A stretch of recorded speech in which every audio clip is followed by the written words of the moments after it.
Hello friends, this video on Is Matter Around Us Part 3 is brought to you by examfear.com. No more fear from exam. So till now we have seen matter can be classified into pure substance and mixture. Also we have seen that mixture can be further classified into homogeneous and heterogeneous. Let's do a further classification. So if you see matter is classified into pure substance and mixture.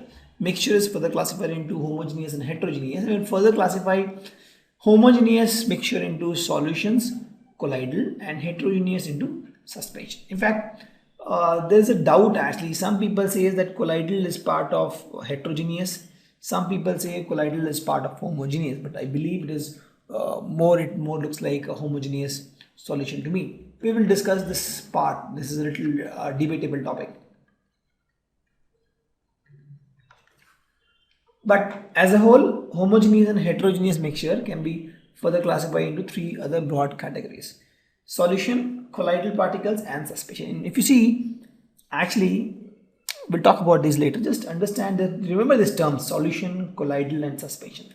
And in all these, the key factor which is different is the size, particle size. So here in solution, the particle size is very less than 1.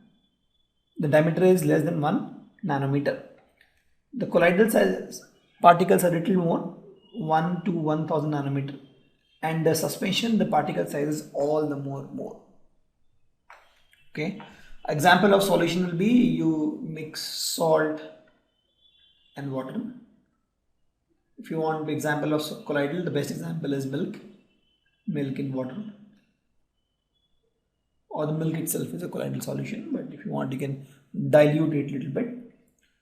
And if you want example of suspension, a good example is mud and water.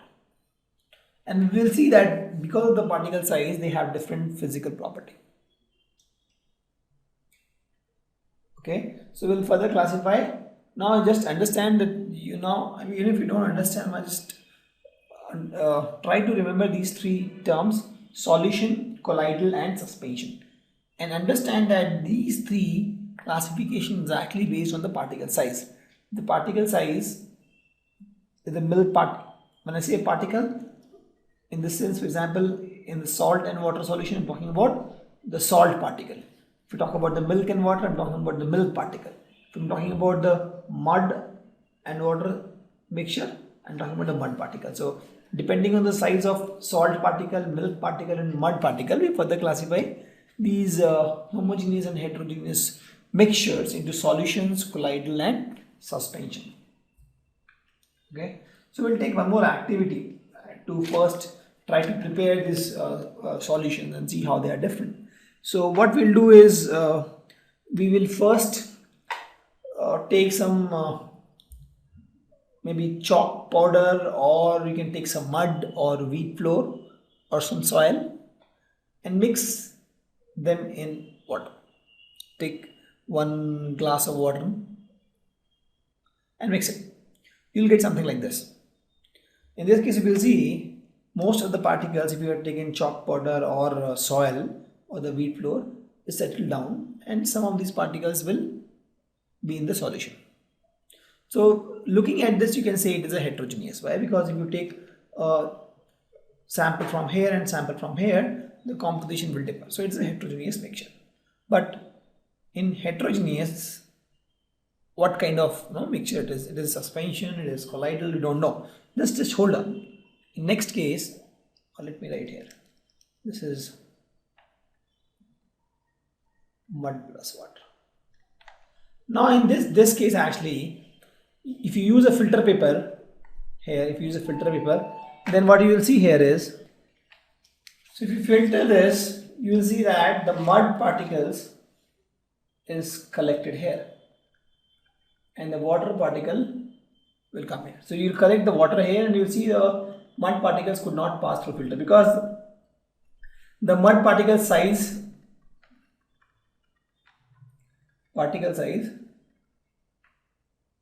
is big. Right? Since the particle size is big, it could not pass through filter paper, and thus you will see that these mud particles, or if you have taken wheat flour or chalk powder, those things will be collected here and the water will be filtered. in the next case, what you take is, you take some milk and mix with water. You'll get something like this. Now in this case, if you try to filter, you'll see that nothing is collected here, because everything will pass through filter. The filter paper will not be able to block the milk particles. So we can say that here particle size is small. Correct. In the third case, what you can do is you can take some copper sulfate or common salt. If you have NaCl, let's take NaCl. NaCl or sugar also you can take and mix with water. So you will get something like this. Here also, if you try to filter it with filter paper, you will see that nothing is remaining. Everything is filtered. That means here also the particle sizes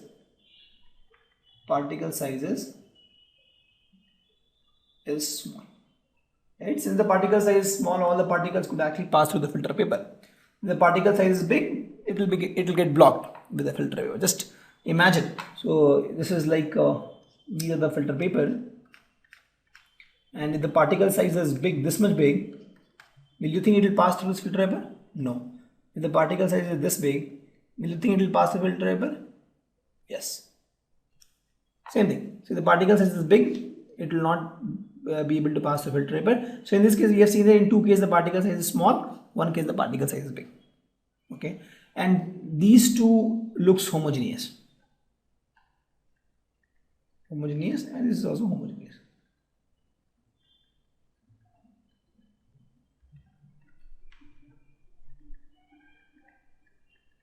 Okay, now, and this is heterogeneous.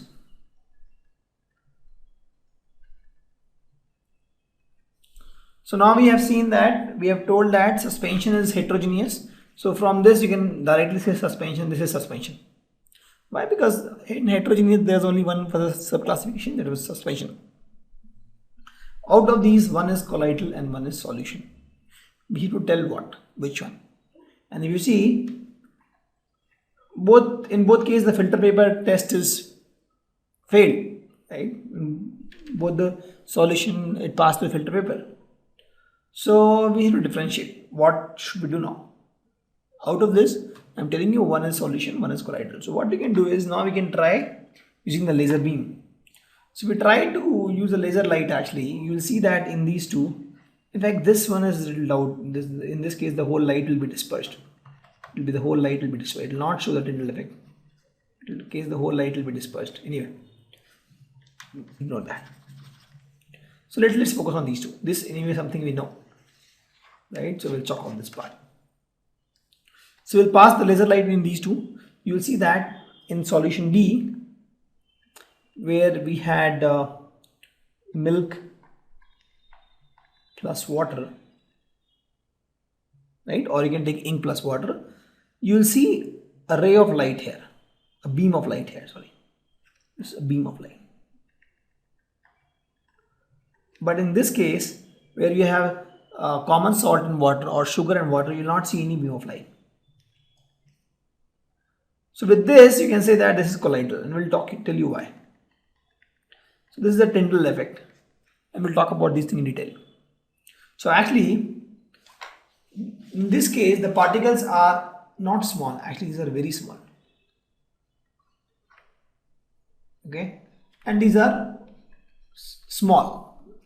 So this has maximum size particle, this has minimum size, and this is somewhere between. So if the size is somewhere between, these particles actually reflects the light, and since it reflects the light, you see a Tyndall effect. But in this case, the particles are very, very small. Since the particles are very small, they can't reflect the light. See, for a light to reflect, the light should hit the particular surface and come back, right? The particles should be little bigger. So in this case, the particles are so small that light cannot actually hit it. It cannot reflect the light. So you don't see this effect. This is called Tyndall effect. We will see anyway. We will understand this Tyndall effect in detail. So with this, now you can see that we have three different kind of mixture, right? We have produced colloidal mixture, we have produced suspension mixture, and we have produced solution mixture as well. Okay, So the milk and water was collided. The common salt and water was a solution, and mud and water was suspension. Right. So with this, if you do in your home, you can pause this video and you can actually try out this experiment in the home, and then you'll get feel of these kind of mixtures, or this kind of homogeneous and heterogeneous mixtures, and then you can continue this chapter. Thank you. Visit examfear.com to watch more videos, attempt free online tests, get free study materials, find tutors and mentors, and much more. Thanks once again.